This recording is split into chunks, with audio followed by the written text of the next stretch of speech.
Hi, this is Tim from Mold Medics. Today I wanted to take a few minutes to talk about one of the questions that we get a lot from customers, and it's kind of a difficult subject, and that is houseplants and indoor air quality, particularly mold issues.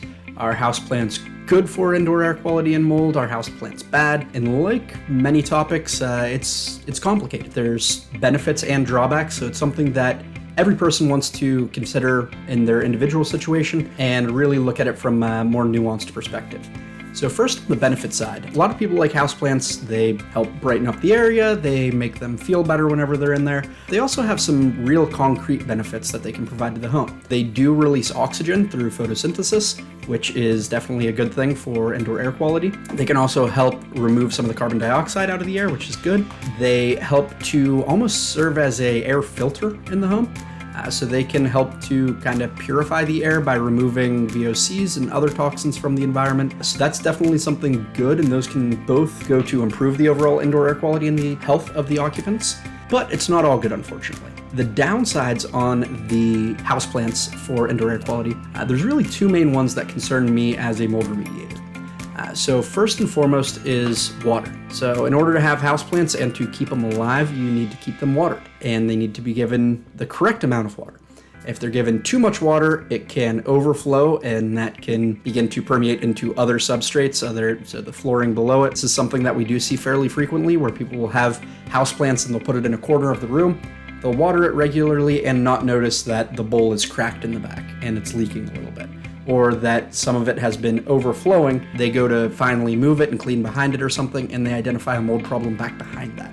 So that can definitely be a big issue, and it's something that you want to be really careful of whenever you have houseplants, is how much are you watering and what's happening to any excess water. But even if it's not overflowing, plants naturally release back into the air a lot of the water that you provided them. As they naturally live, you give it water. A lot of that water is going to be released back into the air as humidity, which if you have naturally low humidity in your home, that's not a problem. But if you're in an area that has high humidity, or it's a place like where I am in Pittsburgh, where we have low humidity in the winter typically, and in the summer the humidity can get pretty severe, that can be problematic during those high humidity times. It can be difficult enough to manage the humidity that comes in from the outside without having additional humidity sources on the inside of the home. So that is something that you'd want to keep in mind, is what's the humidity like naturally in your home, and how is this going to affect it? The other big problem that can come in with houseplants is if we think about what mold does. Mold outside in nature is a natural part of the ecosystem. It breaks down dead plant material.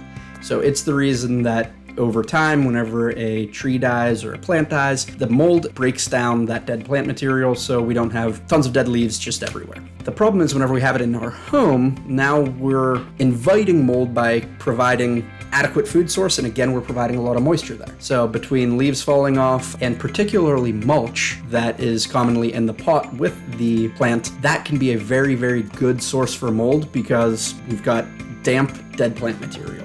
It's just something you want to really be carefully consider whenever you're thinking about the choices you're making for your home and the indoor air quality there. Not necessarily saying it's not that houseplants are great, not that houseplants are terrible, but like most things, it's a sort of nuanced issue that you got to make sure you're thinking through.